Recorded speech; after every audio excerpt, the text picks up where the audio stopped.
inclusive dans notre analyse des relations Afrique-Europe.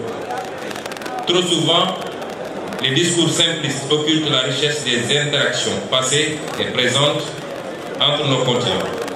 Reconnaître les erreurs du passé, tout en saisissant les opportunités de collaboration future, constitue un impératif moral et politique.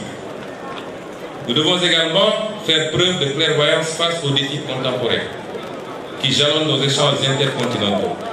Des enjeux cruciaux tels que la migration, le commerce équitable, sans oublier la problématique des accords de partenariat économique, la lutte contre le racisme, la sécurité, le transfert de technologies et la lutte contre le changement climatique requièrent une approche concertée et résolue, et seule une volonté commune de dialogue et de partenariat authentique permettra de surmonter ces défis et de construire un avenir meilleur pour notre groupe.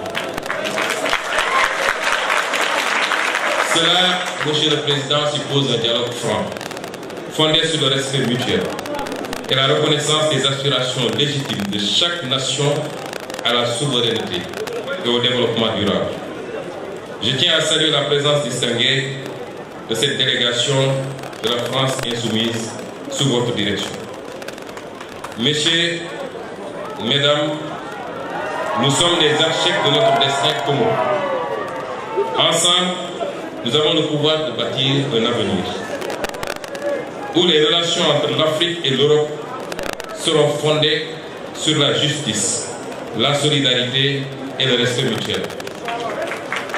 Permettez-moi également de souligner l'importance, au-delà des politiques, du rôle que les intellectuels, les artistes, les sociétés civiles et les diasporas doivent jouer dans cette dynamique de partenariat et de coopération.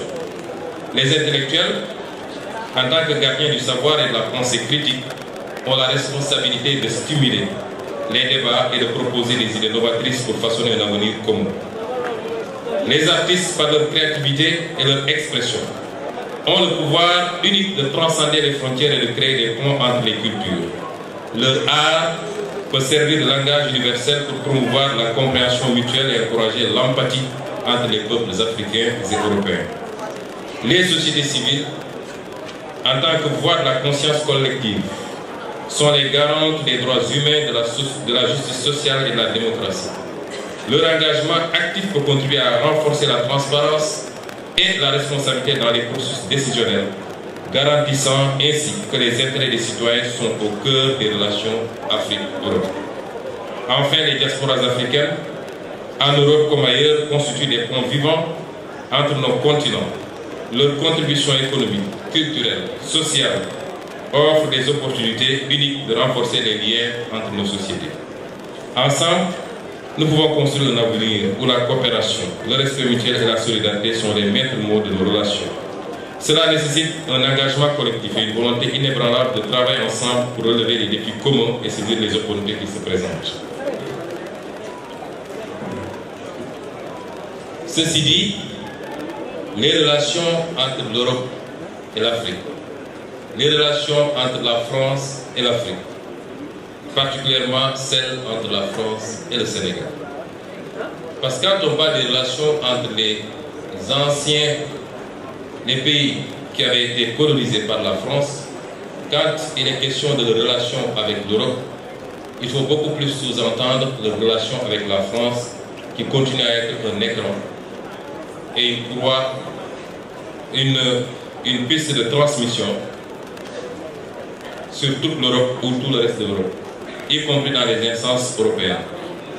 Ces relations n'ont pas été toujours fondées, assises sur l'égalité, sur l'équité, sur le respect mutuel.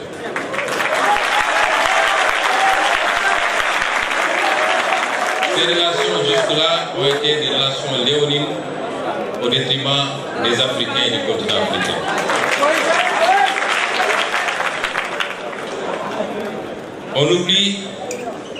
On oublie seulement une chose, c'est qu'une grande partie de l'argent qui est dans le porte-monnaie, dans notre porte-monnaie, ça s'entend, du porte-monnaie des Occidentaux, des Européens en particulier, vient précisément de l'exportation, depuis des siècles, de l'Afrique. pas uniquement, mais beaucoup vient de l'exploitation de l'Afrique. Alors il faut avoir un petit peu de bon sens, je ne dis pas de générosité, de bon sens, de justice pour rendre aux Africains, je dirais, ce qu'on leur a pris, d'autant que c'est nécessaire si on veut éviter les pires convulsions du futur. Avec les conséquences politiques que cela comporte dans un proche avenir. J'ai fait une citation qui pourrait être rattachée aux activistes africains les plus radicaux, mais qui en réalité vient de l'ancien président de la France, j'ai nommé M. Jacques Chirac.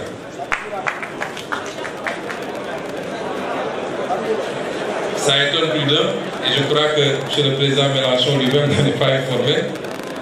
Et c'est une reconnaissance certes tardive, mais qui établit une vérité historique, celle de l'exploitation pendant des siècles et avec des manières différentes d'un continent par un autre qui a pu justifier une grande partie de la richesse de l'un de ces continents au détriment de l'autre.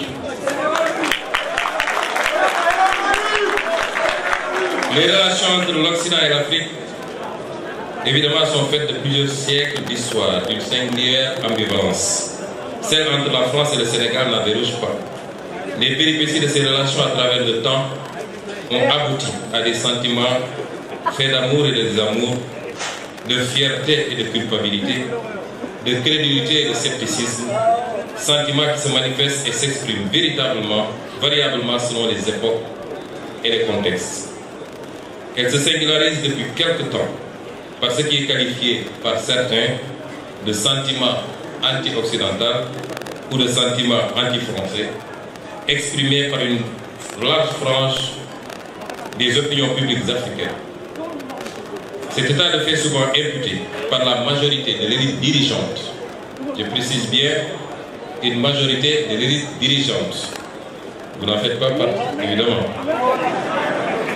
Par la majorité de l'élite dirigeante occidentale, plus à tort qu'à raison, à l'activisme d'une nouvelle élite populiste, combinée aux manipulations de nouvelles puissances concurrentes, n'est pas nouveau. C'est des raccourcis qu'il faut trouver face à des phénomènes. Et le raccourci qui a été trouvé pour expliquer ce sentiment, c'est que les Africains seraient manipulés par de nouvelles puissances, la Russie, la Chine, et j'en passe.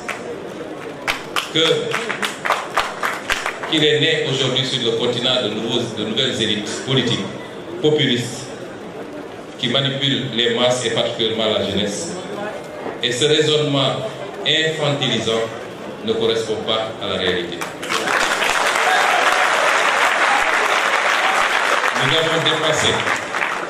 Nous avons dépassé l'époque où les Africains pouvaient se faire manipuler par quelques peuples, par quelques régimes.